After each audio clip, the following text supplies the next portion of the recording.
Okay, let's unpack this. Ever feel like you're trying to sip from a fire hose of information? Staying truly informed can feel overwhelming. It really can. There's just so much out there. That's where the deep dive comes in. We take those stacks of sources you're curious about and extract the golden nuggets, the key insights, the surprising angles, all delivered with a bit of a spark to keep things interesting. Making sense of the noise. Exactly.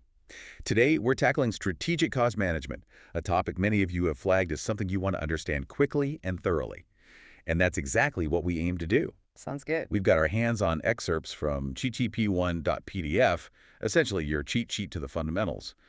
Our mission: to cut through the jargon and reveal the core principles of strategic cost management, showing you how it's a whole different ballgame compared to traditional cost cutting, and most importantly, how businesses can actually carve out a real competitive advantage. What's fascinating from the get-go is realizing that managing costs isn't just about being frugal. It's a powerful lever for outsmarting the competition. Right. So traditional cost management, what was the main idea there? What was the gist? At its heart, it was about cost reduction, pure and simple. The thinking was, well, slash costs, boost profits.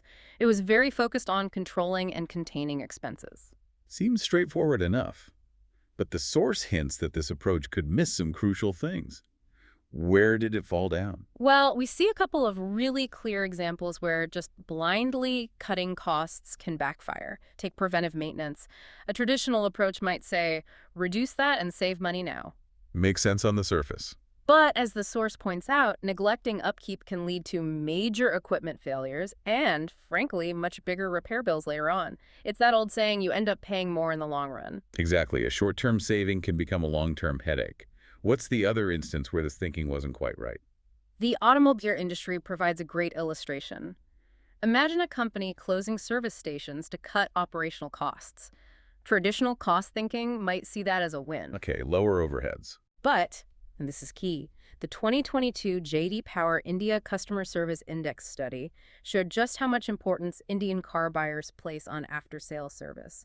Industry experts even believe it significantly influences which car someone buys. So those cost savings. Yeah, those cost savings from closing service centers could easily be wiped out by losing customers and lower sales. It just doesn't account for the full picture. So in both cases, focusing only on immediate cost reduction ignored the bigger picture and the potential knock-on effects. Okay, so if simply cutting costs isn't the answer, how does strategic cost management change the game? Well, strategic cost management steps in by saying, let's look at the bigger strategy. It's about making sure your cost decisions align with your overall business goals. It's not just about tallying expenses. It's actively using cost information to make smarter choices. So it's more proactive. Definitely. The source defines it as using cost management techniques to not just lower costs, but to actually improve and sustain your competitive position. It's about using cost data to build a strategy that leads to better performance and a lasting edge. And it's applicable whether you're in services, manufacturing, or even, say, a nonprofit. So what does this all mean? Why the shift in how we think about costs? What's fascinating here is the evolution from a very inward-looking, sort of reactive approach. Just putting out fires? Right. To a much more forward-thinking, dynamic one that looks both inside the company and at the wider market. It's about seeing costs not in isolation, but as part of the whole competitive landscape. The source even gives us a table comparing the two approaches. Let's dig into some of those differences. How does traditional and strategic cost management differ when it comes to how they allocate costs? Okay, so traditionally, costs were often spread based on how much you produced. High volume meant absorbing more overhead. Pretty crude, really. Volume-based. Exactly. Strategic cost management shifts to using more relevant cost drivers, things that actually cause the cost, like activity-based costing. Think of it as moving from a blunt instrument to a more precise tool for understanding where costs really come from. And what about the general approach or nature of each? You mentioned reactive versus proactive. Yeah. Traditional is often reactive and tends to shy away from risk. It's about responding to cost issues after they happen and avoiding uncertainty. Playing it safe. Pretty much. Strategic, on the other hand, is proactive and dynamic. It tries to anticipate changes, adapt quickly, and even take calculated risks if it helps achieve those bigger strategic goals. What are their objectives? What are they ultimately trying to achieve? Traditional aims for straightforward cost control and reduction. Simple. Strategic broadens that to include not just keeping costs down, but also looking at how costs can help you differentiate your product or service and offer something unique that customers value. Risk appetite. That's an interesting distinction you touched on. Absolutely. Traditional, as we said, is risk averse. Strategic cost management, being more about seizing opportunities for advantage, is more willing to take on calculated risks in pursuit of those strategic aims. It's about smart risk taking. And their scope, where do they focus their attention? Inside or outside? Traditional mainly looks internally at the costs within the organization's walls, very insular. Strategic takes a much wider lens, considering not just internal costs, but also the external environment, what competitors are doing, what suppliers are charging, what market trends are emerging, the whole ecosystem. Finally, the time horizon. Short-term versus. Exactly. Traditional cost management usually has a short-term focus, looking at immediate cost savings, this quarter's numbers. Strategic cost management is in it for the long haul, aiming for sustainable advantages that last. It's perpetual. Okay, so it's a really fundamental difference in how you view and manage costs. Now, the source introduces 3 key pillars of strategic cost management. What are those? Right. These are the core building blocks: strategic positioning, cost driver analysis, and value chain analysis. Figure 8.2 in the source offers a nice visual of how they relate. And how do these pillars work together? What's the connection between them? Is it sequential? The source explains it as a logical flow. First, you need to understand your value chain, all the activities your business performs. That understanding then informs your strategic positioning, how you want to compete in the market. Okay, understand first, then position. Exactly. And finally, both your value chain and your strategic position help you identify the key cost drivers, the activities that really impact your costs and that you need to manage effectively. Think of it like a sequence. Understand your activities, decide how to compete based on those, and then manage the costs that matter most for that competitive approach. Let's dive into that first pillar then, value chain analysis. It sounds like a foundational concept. It absolutely is. Michael Porter introduced this idea back in 1985, quite famously. The basic premise is to look at your business as a series of activities that ultimately deliver value to the customer. By examining each step in this chain, you can see where value is being added and, crucially, where costs are being incurred. And this chain is made up of different kinds of activities, right? Primary and support. Precisely. Primary activities are those directly involved in creating, selling, and servicing the product or service. The source lists 5: inbound logistics, operations, outbound logistics, marketing and sales, and after-sales service. The core stuff. Right. Support activities, on the other hand, help these primary activities happen more efficiently. These include things like the company's infrastructure, technology development, human resource management, and procurement. What's interesting is that often improvements in support activities can lead to significant gains in the primary ones. They enable the core work. Give us some concrete examples of these primary activities in action, as the source describes them. Maybe inbound logistics first. Sure. For inbound logistics, the source highlights sugar mills in India. Their strategic location in states like Uttar Pradesh, Maharashtra, and Karnataka, which are major sugarcane producers, significantly reduces the cost of transporting the raw material. So location is a key factor in optimizing inbound logistics there. Makes perfect sense. What about operations?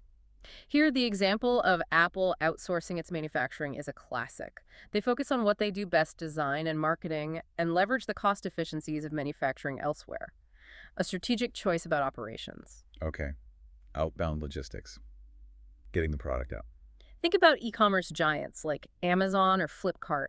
They offer a range of delivery options, different addresses, contactless delivery, even choosing delivery slots. That's all about optimizing outbound logistics for customer convenience. Flexibility is key there. Definitely. The Tata Steel's example is also insightful. Their early location in Jamshedpur was strategic because it was close to both raw materials and a major market in Kolkata, impacting both getting materials in and getting finished goods out efficiently. Marketing and sales. How does that fit in? The source touches on the power of a good tagline.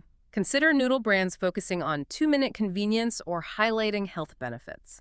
These taglines are all about communicating a specific value proposition to the customer. It's a crucial part of making the sale, obviously. And finally, after-sales service. We touched on this with the car example. Yes, this is particularly vital for things like durable goods, cars being a prime example. The source points out that the availability of service stations, the speed and quality of service, and even the cost of maintenance all contribute to the overall ownership experience and influence customer loyalty and future purchases. It's part of the total value. Okay, I've got a good picture of the primary activities.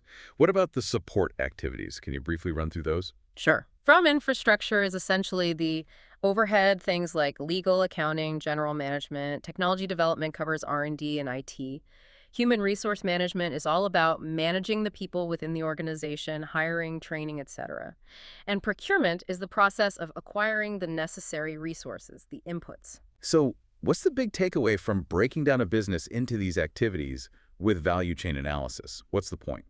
The core idea, as the source emphasizes, is to identify which activities add real value for the customer and which don't.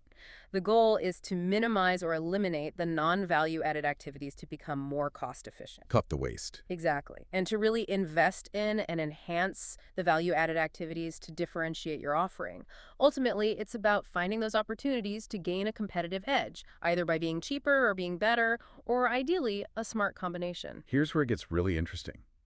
How do we actually do this value chain analysis in a practical sense? It sounds complex. Well, the source highlights three essential types of analysis that feed into value chain analysis. First is industry structure analysis, basically understanding the playground you're in, the overall profitability and competition dynamics. Knowing the game. Right. Second is core competencies analysis, which looks inward. Do you have the unique strengths needed to win in that game? And third is segmentation analysis, which focuses on understanding your different customer groups and markets. Who are you actually playing for? Okay, those make sense as inputs. Now, the source also introduces the value shop model. What's the difference between that and the value chain? Is it just for services? Pretty much. The value shop model is presented as an alternative, specifically designed for service-based businesses. While the value chain is often visualized as a linear flow of activities creating a tangible product, the value shop is centered around solving a specific problem for a client. Problem solving rather than product creation. That's a key distinction. Exactly. The primary activities in a value shop are described a bit differently. Problem finding and acquisition, problem solving, choice of a solution, execution, control, and evaluation. What's unique is that these activities don't necessarily happen in a fixed sequence. More iterative. Yes, exactly. And each client problem is often treated as unique, requiring a tailored approach and specific resource allocation. It's often an iterative process until a satisfactory solution is found, much less linear. What kind of businesses typically use this value shop model? The source gives examples like management consulting firms, the big names like BCG, Deloitte, McKinsey, but it also applies to the BFSI sector, banking, financial services, insurance, telecom providers, internet service providers, and even software or data processing subscription services. Anywhere where solving a customer-specific problem is the core offering. So where does the value come from in a value shop if it's not a physical product? Good question. The value comes from things like having access to more information about the problem than the client, employing specialized methodologies for analysis, and crucially, the deep expertise of their professionals. Essentially, clients pay for a better or faster solution to their specific needs, leveraging the shop's knowledge and skills. Okay, let's shift our focus to the second pillar, strategic positioning.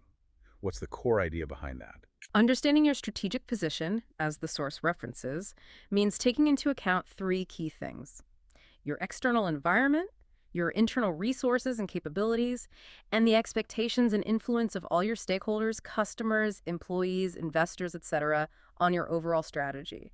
It's about knowing where you stand in the bigger picture. And this leads to strategic positioning analysis. What's the goal of that specific analysis? Strategic positioning analysis is about figuring out where your company stands relative to others in your industry segment. This helps you set realistic performance targets, develop strategies to reach those targets, and importantly, track your progress against them. It's about knowing your place in the competitive landscape and figuring out how to improve it. So it's about figuring out where you fit and how you stand out from the crowd. Is that the essence? Precisely. And the source connects this directly to the two main ways to achieve a competitive advantage we'll talk more about. Differentiation, offering something unique that allows you to charge a premium, and cost leadership, being the most efficient producer and offering competitive prices. Your position informs which path makes more sense. The source also outlines the scope of this analysis. What key areas does it cover? It seems quite broad. It is. Figure A.5 breaks it down into four main areas. First, the internal culture, beliefs, and assumptions of the organization, which shape its vision and values. The source even mentions specific tools like the Denison Organizational Culture Survey, DOCS, and uses Google's culture as an example. Culture matters. Hugely. Second, it examines the influence and expectations of stakeholders, which drive the mission and objectives. Mendelow's matrix is mentioned as a way to analyze stakeholders, again with Google's users as a prime example. Stakeholders. Yeah. Got it. What else? Third is the immediate task environment, focusing on internal capabilities, your resources, and core competencies, which help identify your strengths and weaknesses. And finally, the broader external environment, including competitors, markets, and regulations, which helps you spot opportunities and threats. The source provides examples like brand image and market share for internal factors, and competitive actions and changing consumer demands as external factors. And are there specific tools that companies use to analyze that internal environment beyond just SWOT? Yes, the source lists several common ones, including Porter's value chain itself, an analysis of critical success factors, identifying core competencies, looking at the product lifecycle stage, and the McKinsey 7S framework. It emphasizes that this isn't an exhaustive list, but these are some key tools to get started on that internal piece. Okay, that brings us to the third pillar, cost driver analysis. What exactly is a cost driver? Sounds important. It is. In simple terms, a cost driver is whatever activity or factor causes costs to go up or down. It's the thing that drives the cost. So if you perform that activity more often, or if something changes about how you do it, your costs related to it will likely change too. It's the trigger. And cost driver analysis is about understanding these underlying causes of cost, peeling back the onion. Exactly. It involves looking at different activities within the business and identifying, quantifying, and explaining what factors are really driving their costs. The source points out that traditional costing often focused almost exclusively on production volume as the main cost driver for overhead. A bit simplistic. Right, we mentioned that earlier. But strategic cost management recognizes that there are many different kinds of cost drivers, especially when you're looking at longer-term strategic costs and overheads. It's much more nuanced. The source provides a classification of these cost drivers. What are the main categories we should know about? Figure 8.7 and Anisher 1 give a detailed breakdown, but broadly speaking. We have structural cost drivers, which are about the fundamental strategic choices you make about your business, like its size, scale, the range of products, scope, and the technology you use. Big picture choices. Yes. Then there are executional cost drivers, which are related to how well you perform your activities, like employee utilization, product quality, design efficiency, links with suppliers and clients. How good are you at doing things? Okay, structure and execution. Anything else? The source also mentions resource drivers, which are about the consumption of resources by activities and activity drivers, which measure the frequency and intensity of demand placed on activities by cost objects. And then operational cost drivers, which can be at the unit level, like direct labor hours, batch level, like setups, or product level, like engineering changes. With more specific examples in that Annexure 1, it gets quite granular. All right, we've looked at the three pillars: value chain, strategic positioning, cost drivers. Now, how does all of this help a business actually gain that crucial competitive advantage? How does it all come together? Well, competitive advantage, as the source defines it, is essentially about performing better than your competitors and making more profit from similar activities. Simple concept, hard to achieve. The strategist's job is to figure out how to engineer that superior performance using these tools. And there are generally two main paths to profitability and competitive advantage, right? The generic strategies. Yes, figure B.1 nicely illustrates the two primary generic strategies identified by Porter: differentiation and cost leadership. Let's start with differentiation. How does a company set itself apart? What does that look like? Differentiation is about making your product or service unique in a way that customers really value, allowing you to charge a premium price. The source uses Apple as a classic example: design, ecosystem, brand. Things people pay more for. Exactly. This can involve investing in things like superior quality, innovative features, strong branding, exceptional customer service, maybe a wider product range. The goal is to create a perception of distinctiveness that resonates with a specific customer segment. The payoff is either higher profit margins or maybe even a larger market share because customers are willing to pay more for what you offer. And the other main strategy, cost leadership. What's the focus there? Cost leadership is about becoming the lowest cost producer in your industry while still offering acceptable quality. This isn't about being cheap and nasty. It's about being efficient. Efficiency is key. How do they achieve that?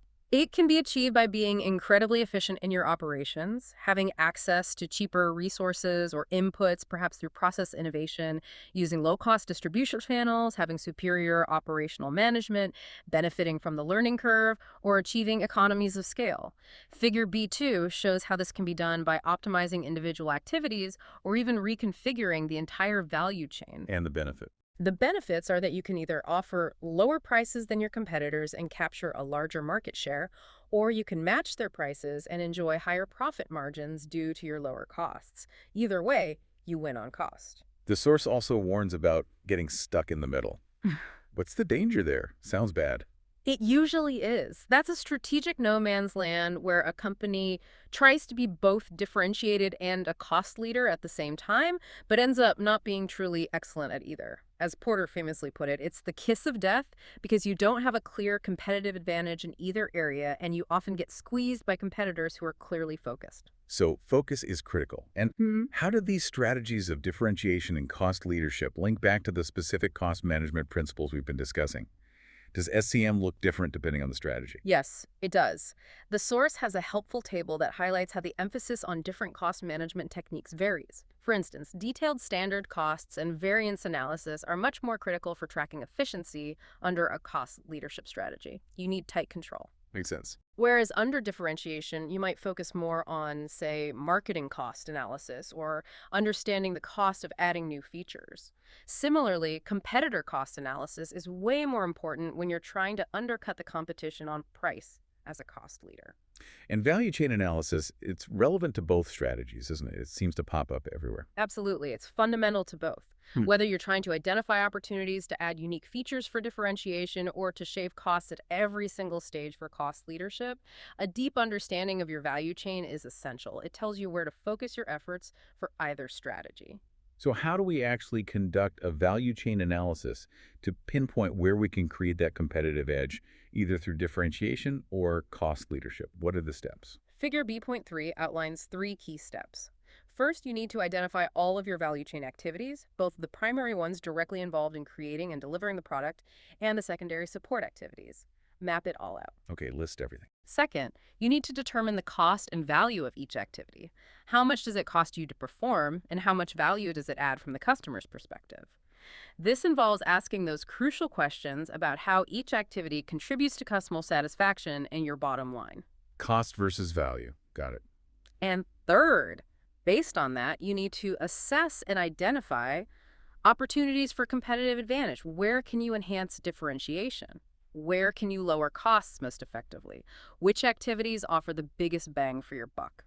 The source also mentions different types of analysis that can help in assessing competitive advantage within the VCA framework. Can you elaborate on those? Yeah, figure B.4 presents 3. Internal cost analysis, which involves looking deeply at your internal processes, figuring out the cost of each, identifying the key cost drivers for those processes, seeing how they link together, and then exploring opportunities for cost advantages. Looking inside for savings. Right. Then there's internal differentiation analysis, which flips the coin and focuses on understanding what your customers value and how you can create unique features or services to meet those needs in a sustainable way. How can we be different in ways that matter? Looking inside for uniqueness. Exactly. And finally, vertical linkage analysis, which looks beyond your immediate operations to your suppliers upstream and your customers or distributors downstream, seeing how the entire chain, the whole system, can be optimized for cost or differentiation. Expanding the view. Precisely. The source wisely suggests starting with the low-hanging fruit, the improvements that require the least effort but offer the biggest return. And it reiterates that those earlier analyses we discussed, industry structure, core competencies, and segmentation, are crucial inputs for doing this value chain analysis effectively. They provide the context. Now let's shift gears slightly and talk about the business model. We hear this term a lot. What exactly does that term encompass? A business model, at its core, explains how a business operates and how it makes money. It's the fundamental logic for how an organization creates value for itself while delivering products or services to its customers. It's the blueprint. But how it works. Pretty much. The source mentions Margretta's initial view of just producing and selling, and then Johnson et al.'s expanded view, including the customer value proposition, the profit formula, and the key resources and processes involved. And then we have Osterwalder's widely used business model canvas. What's the big picture with that framework? Why is it so popular? Alexander Osterwalder's business model canvas, illustrated in figure B.5, is a fantastic tool primarily because it's so visual and holistic. It maps out the 9 key building blocks of any business onto a single page. 9 blocks. Yes. These blocks cover everything from your customers, customer segments, and the value you offer them, value proposition, to how you reach them, channels, and interact with them, customer relationships, your key activities and resources needed, key activities, key resources, your crucial partners, key partners, and ultimately your cost structure, and how you make money, revenue streams. It's a great way to get a holistic view of your business, discuss it, design it, and identify potential areas for improvement or innovation. Let's quickly touch on each of those 9 elements, using the source's examples maybe. First, customer segments. This identifies your target customers. Who are you creating value for, and why do they buy from you? It's about understanding their needs and characteristics, and as we'll discuss later, effective segmentation is key here. You can't be everything to everyone. Makes sense. Value proposition. This is what you offer to your customers, the bundle of products or services that solve their problem or satisfy their needs. The source gives the example of a company making cameras, printers, photocopiers, and scanners. Each might have a different value proposition for different segments. So it's the what and why. Exactly. The key takeaway is that your value proposition should really resonate with your target customer and address their specific needs, not just be based on what you can produce. The autopilot car and high-speed premium car examples highlight the need to consider the context and real customer needs versus just capabilities. Channels, how you reach them. Yep. These are how you deliver your value proposition to your customers, the communication, distribution, and sales channels you use. The source contrasts physical channels, like retail stores, with digital ones, like websites or apps for software delivery. What? How does the value get to the customer? Customer relationships. Yeah. How you interact. This describes the type of relationship you establish and maintain with your customers, from acquisition to retention to growing their value. The source mentions different approaches like transactional versus long-term, or push versus pull communication, and using app notifications to engage users. Revenue streams. The muddy part. Crucial part. This is how you actually generate income from your value propositions. Is it through direct sales, usage fees, subscriptions, licensing, advertising, freemium models?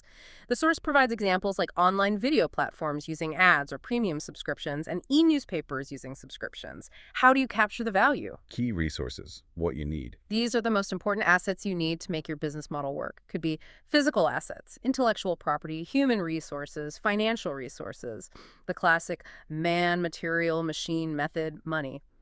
Identifying these is crucial for effective planning and budgeting.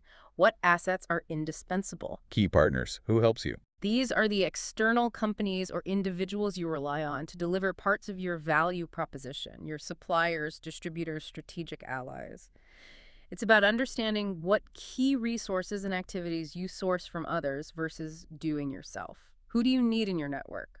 Key activities. What you do. These are the most important things your business must do to make its model work, whether it's manufacturing, software development, supply chain management, marketing, problem solving. These activities are often closely linked to your cost drivers and core competencies. What actions are critical? And finally, cost structure. What you spend. This encompasses all the costs incurred to operate your business model. Are you cost-driven like low-cost airlines or value-driven like luxury hotels?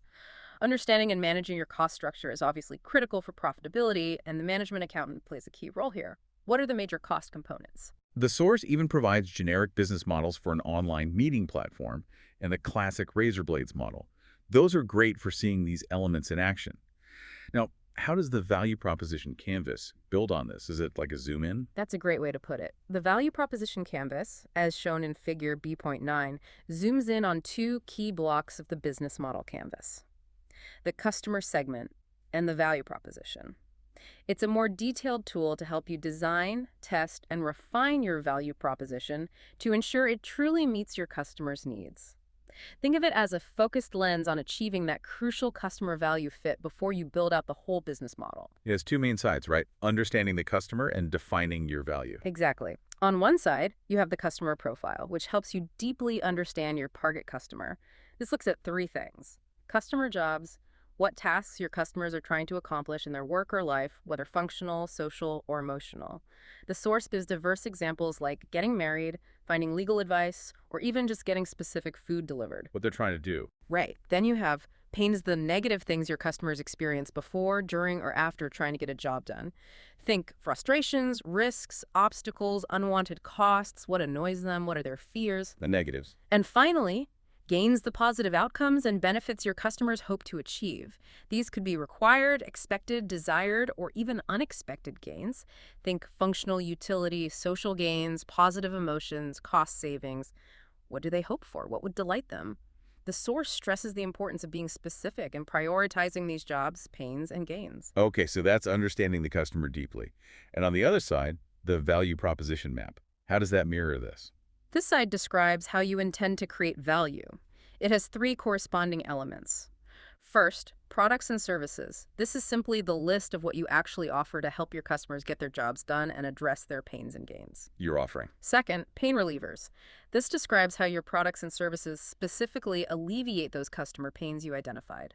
Do they eliminate frustrations, reduce risks, cut costs? How you solve the pains. And third, gain creators. This outlines how your offerings help customers achieve the gains they desire. Do they create functional benefits, positive emotions, cost savings, unexpected outcomes? The source lists various ways you can create customer value, like offering something new, improving performance, customization, better design, brand status, or simply a better price or reduced risk. How you deliver the gains. Precisely. And the ultimate goal is to find that perfect overlap between these two sides, the fit. Absolutely. When your pain relievers powerfully address significant customer pains, and your gain creators effectively deliver important customer gains related to their crucial jobs, you've achieved what's called problem-solution fit. You've designed something that potentially resonates. And when you take that to market and find evidence that customers are actually buying and using your solution in significant numbers, you've reached product-market fit. The source emphasizes that successful businesses excel at both a great value proposition and a great business model to deliver it profitably and scale it. It also poses key questions you should be asking about your value proposition to ensure it's strong. Ultimately, the value proposition canvas is a powerful tool for making sure you're building something that customers truly want and value, not just something you think they want. Okay, let's broaden our view again and consider the external environment context. Why is it so vital for businesses to understand what's happening outside their own walls? Seems obvious, but why stress it? Well, the source stresses that in today's constantly changing world, survival and long-term success depend on being able to adapt. You can't operate in a vacuum.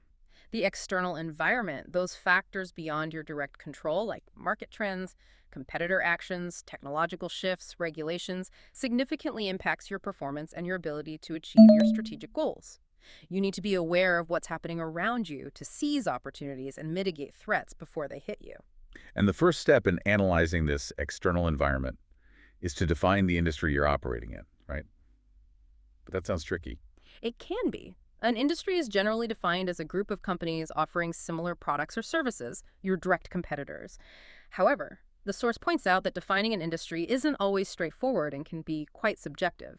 You could take a narrow view, just direct rivals, or a very broad view, including potential substitutes. Like the Ride app example. Exactly. Is a two-wheeler ride app in the same industry as a four-wheeler one? Or are they substitutes? There are trade-offs. A narrow definition gives focus, but you might miss broader competitive threats. A broad view captures more, but might be too complex to analyze effectively. You need to make a conscious choice based on a cost-benefit analysis for your specific strategic needs. And this external environment can be broken down into different layers, can it? Not just competitors. Yes, the source distinguishes between the remote environment and the industry operating environment. The remote environment includes those broad societal factors often remembered by acronyms like PEST, PESTLE, or as used here, STEEPLE, social, technological, economic, environmental, political, legal, and ethical issues. The really big picture stuff. Right. These factors can create major opportunities and threats, but a single company usually has very little direct influence over them. The evolution of the cell phone is a great example of a technological change in the remote environment that reshaped entire industries. The industry operating environment is closer in suppliers, customers, competitors, regulators specific to your industry. Now, let's focus on the industry profitability using Porter's famous five forces model. This is a classic framework. It really is. Michael Porter's Five Forces model, as illustrated in the source materials, is a key framework for understanding the intensity of competition within an industry and its inherent profit potential. The basic idea is that the stronger these five forces are collectively, the tougher the competition and the less profitable the industry tends to be. Okay, what are the five forces? They are the bargaining power of buyers, the bargaining power of suppliers, the threat of substitute products or services, the threat of new entrants coming into the industry, and the intensity of rivalry among existing firms already competing. Let's go through each of these forces with some examples from the source. First, bargaining power of buyers. When do customers have the upper hand? Buyer power is high when customers have a lot of leverage to demand lower prices or better terms. This typically happens when there are many suppliers selling similar things, when buyers purchase in large volumes relative to the seller, when the products are undifferentiated or standard, when buyers have full information about prices and costs, and importantly, when switching costs for buyers to move to another supplier are low. Like the airline example. Exactly. The airline industry is a good example where passengers, buyers, can easily compare prices online and switch between airlines for similar routes, giving them significant bargaining power, especially on price. And the second force, bargaining power of suppliers. When do they have the power? Supplier power is strong when suppliers have the upper hand and can dictate prices or the quality of inputs. This can occur when there are few dominant suppliers, when there are no good substitutes for what they supply, when the industry they're selling to isn't a major customer for that, so they don't rely heavily on it, when the supplier's product is crucial or highly differentiated, and when it's costly for the buyers, the companies in the industry, to switch suppliers. Also the airline industry example. Yes. Again, the airline industry is used as an example with a limited number of major aircraft manufacturers like Boeing and Airbus and jet fuel suppliers, giving those suppliers considerable power over the airlines. Makes sense. Next, the threat of substitute products or services. What does that mean? This force looks at alternatives from outside the defined industry that can meet the same basic customer need. The threat is high when there are readily available substitutes, especially if they offer a better price-performance trade-off, if switching costs for buyers to use the substitute are low, and if buyers don't perceive much differentiation between the industry's product and the substitute. Like trains instead of planes. Exactly. The source uses the example of ground transportation like trains and cars as substitutes for short-haul air travel. It particularly highlights the growth of high-speed rail in regions like East and Southeast Asia as a significant substitute threat to airlines on certain routes. The fourth force is the threat of new entrants. How likely are newcomers? This depends on how easy or difficult it is for new companies to enter the industry and start competing. High barriers to entry will deter new entrants and keep industry profitability higher for existing players. What creates high barriers? Things like the need for significant capital investment, economies of scale, strong established brand loyalty that newcomers have to overcome, product differentiation, high switching costs for customers to leave existing providers, lack of access to distribution channels, unfavorable government policies or regulations, or existing firms having cost advantages independent of scale, like proprietary technology or location. The airline industry, again, with its high upfront costs for planes, landing slots, licenses, insurance, and distribution systems, generally has relatively high barriers to entry. And finally, the fifth force, rivalry among existing firms. How fierce is the current competition? This looks at the intensity of competition among the companies already in the industry. Rivalry is typically intense when there are many competitors, especially if they are of similar size, when industry growth is slow, when products are largely undifferentiated, leading to price wars, when there's excess capacity in the industry, and when fixed costs are high or exit barriers, costs to leave the industry, are high, forcing companies to fight harder for survival. In the Indian airline industry example. Yes, the source uses the Indian airline industry as a prime example of intense rivalry, citing factors like numerous low-cost carriers competing aggressively on price, tight regulations, high fixed operating costs, high exit costs, and relatively low switching costs for passengers between domestic airlines. The market share data provided illustrates this fierce competition.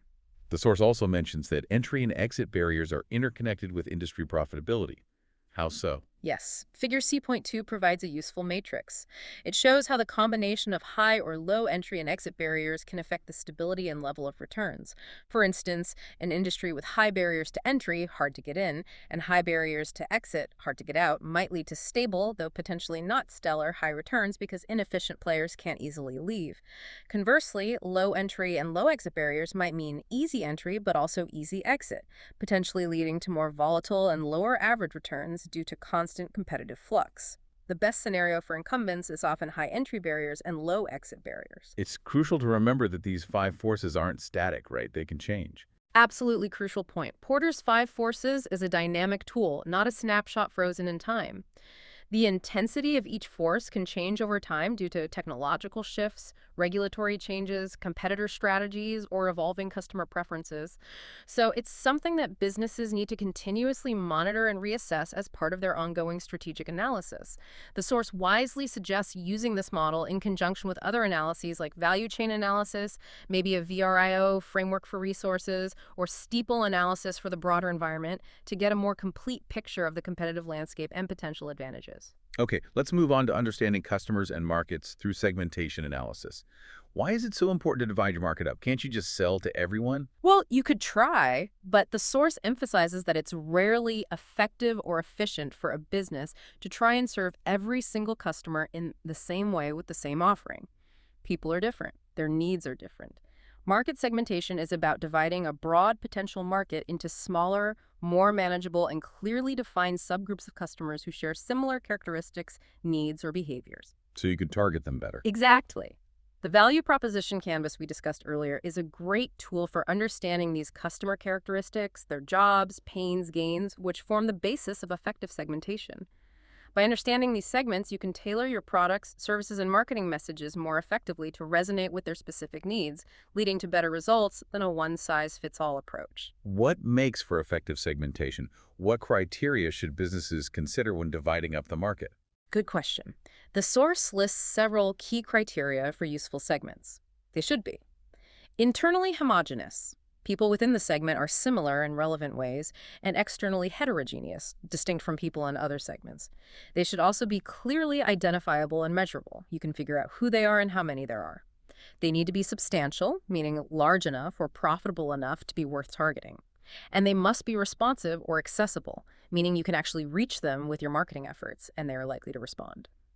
The source also highlights the benefits: better targeting, identifying underserved niches, more efficient resource allocation. And what are some common ways that companies segment their markets? What are the bases? The source outlines several common bases. Product segmentation is based on different product types or features. The automobile industry examples are good here. Compact cars versus SUVs, commercial versus passenger vehicles, fuel versus electric. Based on what they buy. Right. Demographic segmentation uses objective characteristics like age, gender, family size, income, education, ethnicity.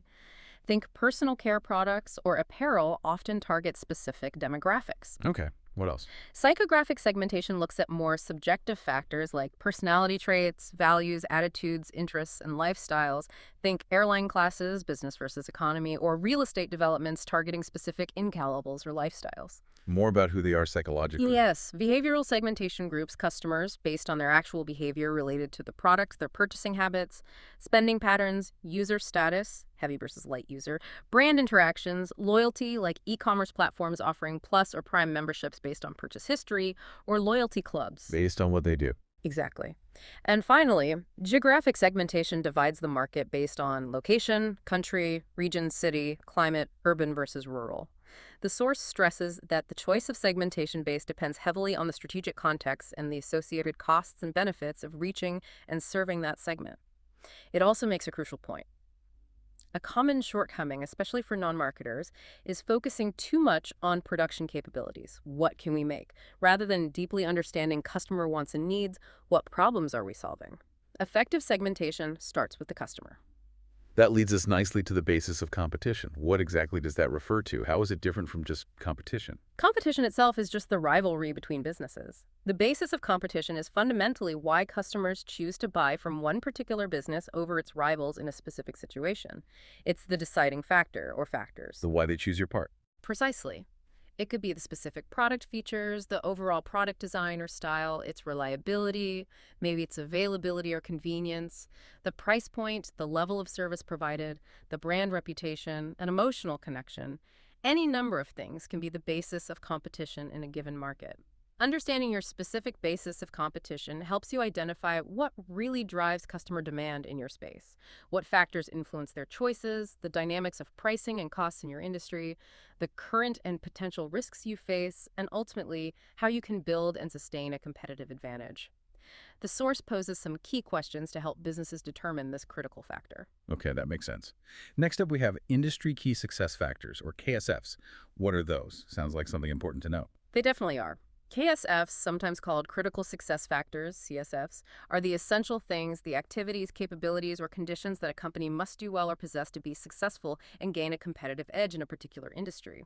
They are the prerequisites for success in that specific competitive arena. So if you don't have these, you're unlikely to succeed. Pretty much. Having the right resources and developing core competencies that are aligned with these industry KSFs is vital.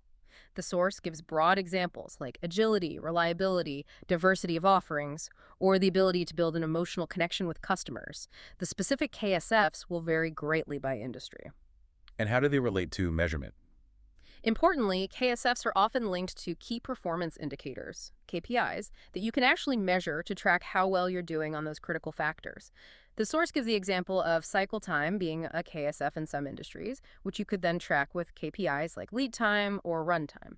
And are KSFs fixed? No, that's a key point the source makes. KSFs aren't static. They can change over time as the industry evolves, technology changes, or customer preferences shift. The cellular phone industry example is great here. Early on, KSFs might have been network reliability and distribution reach.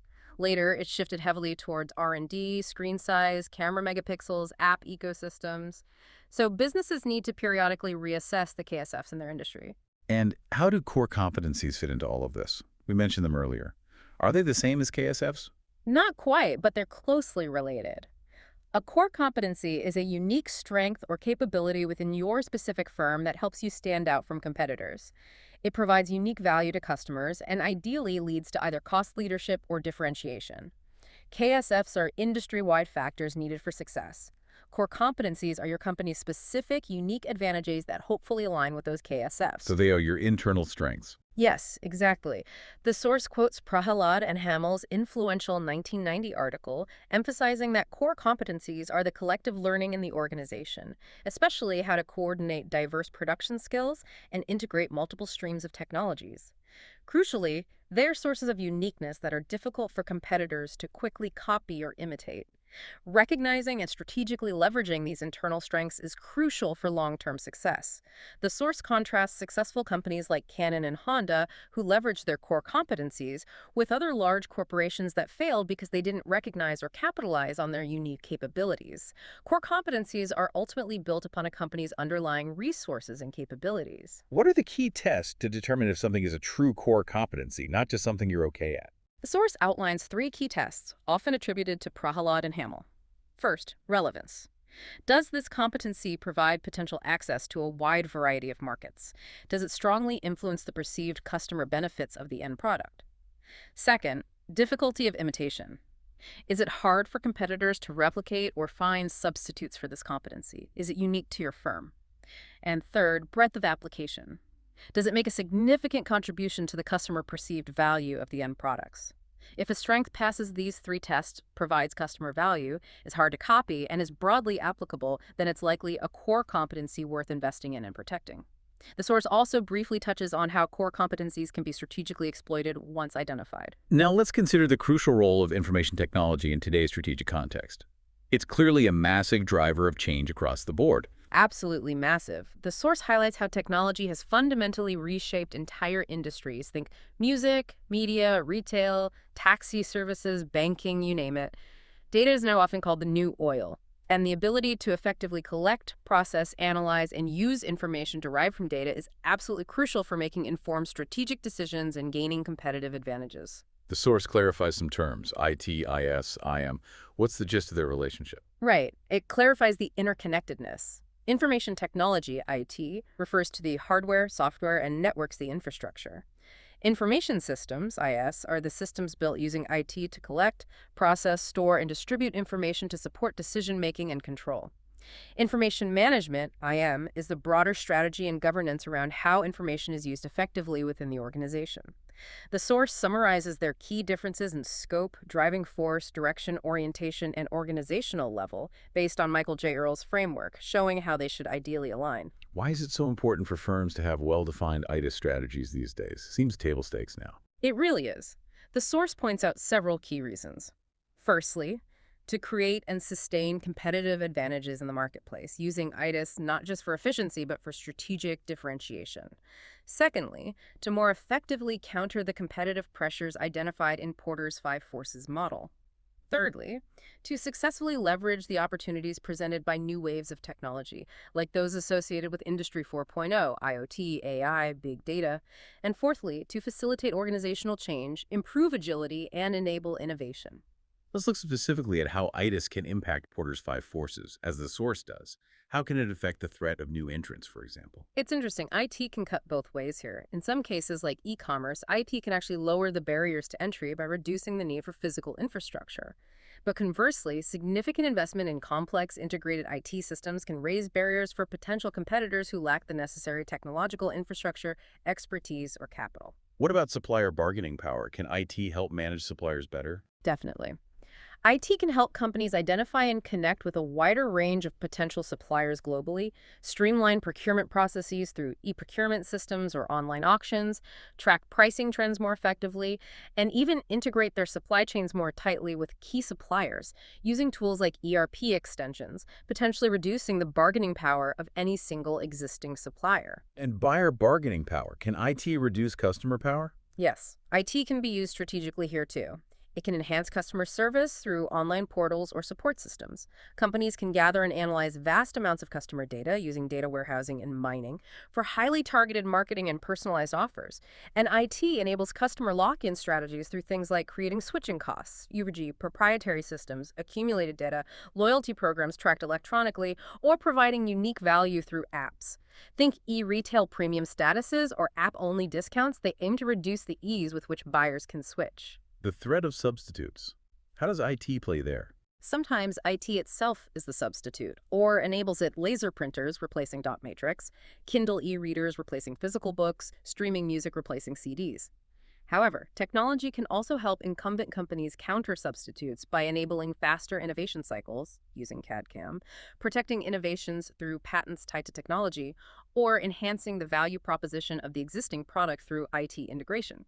The Google Motorola patent example touches on this defensive use. And finally, competitive rivalry. How does IT affect the direct fight? IT can significantly influence rivalry. It can support cost leadership strategies through major efficiencies gained from things like just-in-time JIT inventory systems, integrated enterprise resource planning, ERP systems, or material requirements planning, MRP. It can enable collaborative ventures between firms. And it's crucial for building stronger customer relationships, CRM systems, which can reduce rivalry based purely on price. The source also emphasizes the impact of ITIS across the entire value chain. It must touch almost every single activity we discussed earlier. Absolutely. It permeates the whole chain. For inbound logistics, we see IT used in barcoding, virtual warehouses, RFID tracking, MRPRP systems, and coordinating JIT deliveries. Operations. Transformed by computer-aided design, CAD, and design thinking tools, computer-aided manufacturing, CMM, robotics, computer-integrated manufacturing, CIM.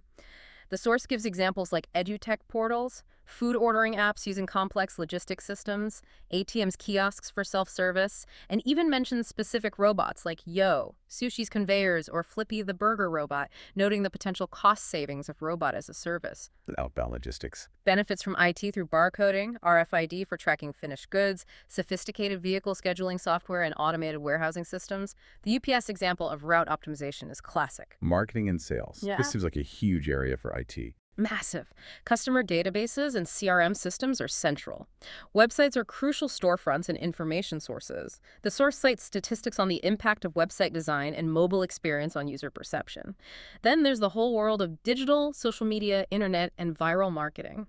Nike's use of analytics for personalization is a great example of leveraging IT here. After-sale service. Enhanced through IT with computer scheduling for service appointments, online support portals, knowledge bases, and increasingly, IoT-enabled remote diagnostics and preventative maintenance alerts, reducing downtime and service costs. And the support activities. They are equally impacted. Firm infrastructure benefits from collaborative workflow tools like intranets, electronic scheduling, office automation, and integrated ERP systems for finance and control.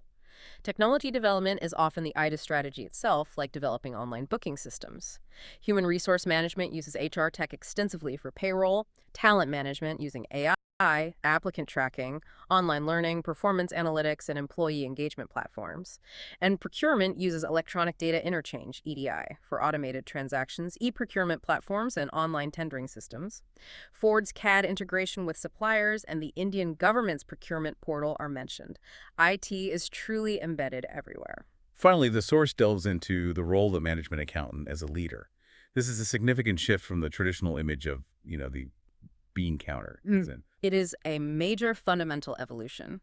The source really highlights that the rapidly changing, complex business landscape demands that management accountants move far beyond simply recording historical financial data and preparing standard reports.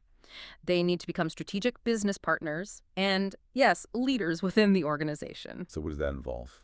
They are now expected to proactively identify business opportunities, provide deep, forward-looking insights based on analysis of both financial and non-financial data, and actively contribute to making key strategic decisions. Strong communication skills, effective decision-making capabilities, and a solid grounding in business ethics are now absolutely essential components of their role, not just nice-to-haves. The source contrasts the traditional roles with these evolving ones. What's the key difference in focus there? Can you summarize that shift? Sure. The traditional roles were more focused backwards and inwards. Stewardship, guarding assets. Planning, mostly annual budgeting. Management information systems, MIS providing reports. Managing capital structure, participating in the management process, control. And control, variance analysis. Very scorekeeping oriented. Okay, the historical view. Right. The evolving roles are much more forward-looking and outward-facing. Deep analysis, finding meaning and insights, strategic planning, long-term, integrated, driving innovation, especially technological adoption, and providing leadership across the organization. It's a shift from being primarily scorekeepers and reporters to being strategic advisors, analysts, and influencers who help shape the future of the business. The analogy used in the source of the management accountant needing to be a poet of business language, translating complex data into meaningful narratives and insights, is quite powerful, I think. Figure E1 visually captures this shift, placing the accountant at the crossroads of technology, finance, strategy, and leadership. The source elaborates on 4 key aspects of this modern role: analysis, planning, innovation, and leadership. Can you expand on those? Yeah, analysis involves going beyond the surface numbers to uncover hidden patterns, trends, and insights in both financial and non-financial data, like customer profitability, supply chain efficiency, TQM metrics, to really drive strategic vision. Finding the story in the data. Exactly. Planning moves beyond just annual budgeting to encompass sophisticated forecasting, scenario planning, and contributing to the development of long-term business strategy in collaboration with senior leaders. It requires both technical depth and broad business understanding. Thinking longer term. Right. Innovation includes not just adapting to, but actively initiating and advocating for technological innovation, particularly around Industry 4.0 and 5.0 technologies, seeing how they can improve processes and create value. Driving change. Yes. And leadership encompasses being proficient in decision-making, communicating effectively to craft and execute plans across different divisions, fostering collaboration, and critically observing and promoting high standards of professional and business ethics to guide the organization. The source also makes a clear distinction between the functions of a manager, coping with complexity, and a leader, coping with change. And it further details 3 highlighted dimensions of the management accountant specifically as a leader: communication, decision-making, and business ethics, as shown in figure E.2. Let's touch on those. Communication. Communication is stressed as vital, and it's a two-way process, not just broadcasting reports, but actively listening, facilitating dialogue, vertical, horizontal, diagonal, and effectively conveying strategic information, change initiatives, and vision to reduce resistance and build alignment.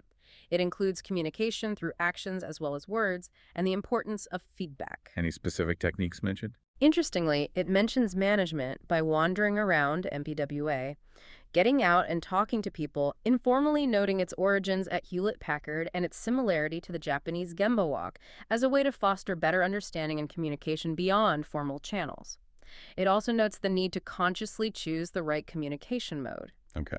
Decision-making. Decision-making is presented as a core leadership function. The management accountant is involved at every step of strategy development, making decisions on things like benchmarks, budgets, quality limits, which require strong analytical skills and strong cross-departmental rapport. Decisions should ideally be rational, objective, informed, logical, but the source acknowledges factors that can lead to irrational choices. Leadership style strongly influences decision-making processes. And finally, business ethics. Why is that highlighted for the accountant leader? Because leaders shape the ethical climate, and management accountants are uniquely positioned with access to sensitive information and involvement in performance evaluation and resource allocation. The source emphasizes the shift from a narrow shareholder focus to a broader stakeholder perspective, incorporating a socioeconomic approach that balances economic motives with social and environmental costs for long-term sustainability. Observing ethics in decision-making, for example, using the triple bottom line, considering life cycle costs, including environmental cleanup and communication, is presented as a fundamental responsibility of the modern management accountant as a leader. Wow. Okay. The source concludes with a comprehensive list of key takeaways, which really reinforces all the core concepts we've explored in this deep dive. I mean, everything from the value chain and value shop, strategic positioning, cost drivers, the business model, and value proposition canvases. Through to external environment analysis with Steeple and Porter's 5 forces, segmentation, basis of competition, KSF's core competencies. The huge impact of IT. And, crucially, this transformed role of the management accountant as a strategic leader focusing on analysis, planning, innovation, leadership, underpinned by communication, decision-making, and ethics. It's a fantastic summary, pulling together everything we've covered. It truly underscores how multifaceted and strategically important cost management has really become in today's world. It's far beyond just bookkeeping. So, having taken this deep dive into the world of strategic cost management, it's clear that it's far more than just, trying to cut expenses here and there. It's a dynamic and integrated approach that really aligns cost management with the overarching strategic goals of the business. Absolutely. It's about making smarter choices. We've explored its evolution from traditional methods, the key frameworks like value chain analysis and the business model canvas that underpin it, and its vital role in achieving a sustainable competitive advantage in today's ever-evolving business landscape. We hope that you, our listener, have gained some valuable insights into moving beyond maybe just basic cost cutting to a more strategic and holistic understanding of how to manage costs for long-term success. And, this raises a really important question for you to consider as you digest all this. How can you take these principles of strategic cost management, understanding your own organization's value creation process, maybe your value chain or value shop, identifying your unique position in the market, and effectively leveraging technology? How can you apply those ideas to the specific industries or business challenges that you find most compelling, or perhaps that you work within? Exactly. That's the real challenge, isn't it? We encourage you to take some time to really think about these concepts: differentiation, cost leadership, value proposition, the 5 forces, and how they might apply to your own work or areas of interest. Hopefully this deep dive has sparked some new ways of thinking and maybe a desire to explore these powerful ideas further. Thanks so much for joining us for this deep dive.